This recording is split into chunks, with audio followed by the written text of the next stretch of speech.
தேவனுக்கே துதி கனம் மகிமை உண்டாவதாக. அன்பான யூடியூப், பேஸ்புக், வாட்ஸ்அப் நண்பர்களே, உங்கள் யாவரையும் ஆண்டவராக இயேசு கிறிஸ்து நாமத்தினாலே தேவக்கரம் ஊழியங்கள் சார்பாக வாரம் ஒரு செய்தி நிகழ்ச்சி உங்களை வாழ்த்தி வரவேற்கிறீங்களா? சந்தோஷமா இருக்கிறீங்களா?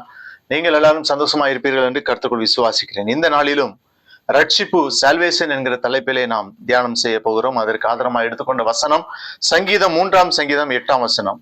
ரட்சிப்பு கர்த்தருடையது, தேவருடைய ஆசீர்வாதம் உடைய ஜனத்தின் மேல் இருப்பதாக.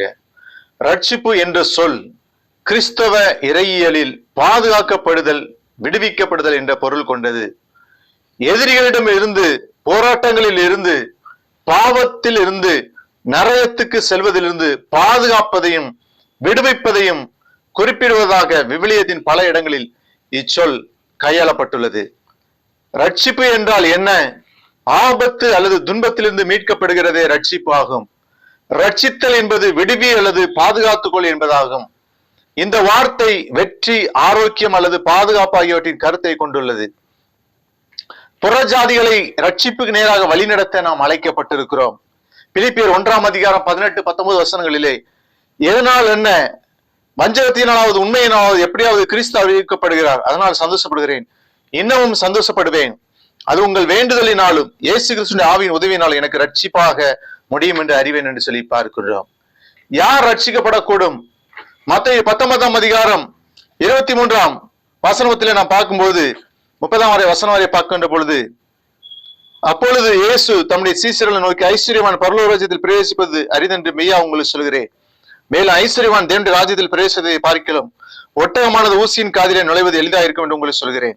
அவருடைய சீசர்கள் அதை கேட்டு மிகவும் ஆச்சரியப்பட்டு, அப்படின்னா யார் ரட்சிக்கப்படக்கூடும் என்றார்கள். இயேசு அவர்களை பார்த்து, மனுஷரால் இது கூடாதுதான், தேவனால் எல்லாம் கூட என்றார். அப்பொழுது பேதுரு அவரை நோக்கி, இதோ நாங்கள் எல்லாவற்றையும் விட்டு உம்மை பின்பற்றினோமே, எங்களுக்கு என்ன கிடைக்கும் என்றார். அதற்கு இயேசு, மறுஜன்ம காலத்திலே மனுஷகுமாரன் நம்முடைய மகிமையில சிங்காசனத்துமே வீட்டிற்கும் போது என்னை பின்பற்றின நீங்களும் இஸ்ரவேலின் 12 கோத்திரங்களையும் நியாயத்தீர்க்கிறவர்களா 12 நியாயாசனங்களின் மேல் வீட்டிருப்பீர்கள் என்று மெய்யா உங்களுக்கு சொல்கிறேன். என் நாமத்து நிமித்தம் வீட்டையாவது, சகோதரனையாவது, சகோதரிகளையாவது, தகப்பனையாவது, தாயாவது, மனைவியாவது, பிள்ளைகளையாவது, நிலங்களையாவது விட்டவன் எவனோ அவன் நூறத்தனை அடைந்து நித்திய ஜீவனை சுதந்திரித்துக் கொள்வான். பிரியமானவர்களே, ரட்சிக்கப்பட அவர்கள் யார் ரட்சிக்கப்படுவார்கள்? ஆண்டவரின் நிமித்தம், ஆண்டவருக்காக எதை இழந்தாயோ பிரியமானவர்களே, அவர்கள் நித்திய ஜீவனை சுதந்திரித்துக் கொள்வார். ரட்சிப்பு இயேசுவால் உண்டானது. ரோமர் 5:9 இப்படி நாம் அவருடைய இரத்தத்தினாலே நீதிமான்களாக்கப்பட்டிருக்க கோபாக்கினைக்கு நீங்களாக அவராலே நாம் ரட்சிக்கப்படுவது அதிக நிச்சயமாமே.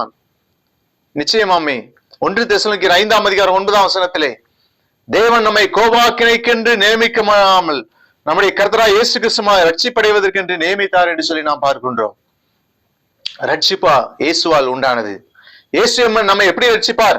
அவருடைய கிருபையினால் நம்மை ரட்சிப்பார். 2 தீமோத்தேயு 1:9 அவர் நம்முடைய கிரியையின்படி நம்மை ரட்சியாமல் தம்முடைய தீர்மானத்தின்படியும் ஆதி காலம் முதல் கிறிஸ்து இயேசுக்குள் நமக்கு அருளப்பட்ட கிருபையின்படியும் நம்மை ரட்சித்து பரிசுத்த அழைப்பினாலே அழைத்தார் என்று சொல்லி பார்க்கிறோம். அவருடைய கிருபையினாலே நம்மை ரட்சிக்கிறார். அவருடைய இரக்கத்தினாலே நம்மை ரட்சிக்கிறார். தீத்து 3:5 நாம் செய்த நீதி நிமித்தம், செய்த நீதியின் கிரியையின் நிமித்தம் அவர் நம்மை ரட்சியாமல் தமது இரக்கத்தின்படியே மறுஜன்மம் முழுக்கினாலும் பரிசுத்த ஆவியினுடைய புதிதாக்குதலினாலும் நம்மை ரட்சித்தார். நாம் ரட்சிக்கப்பட என்ன செய்ய வேண்டும்? இயேசுவை விசுவாசி. Just believe Jesus. யோவான் 3:17-18 உலகத்தை ஆக்கினைக்குள்ளாக தீர்க்கும்படி தேவன் தம்முடைய குமாரனை உலகத்தில் அனுப்பாமல் அவராலே உலகம் ரட்சிக்கப்படுவதற்கு அவரை அனுப்பினார்.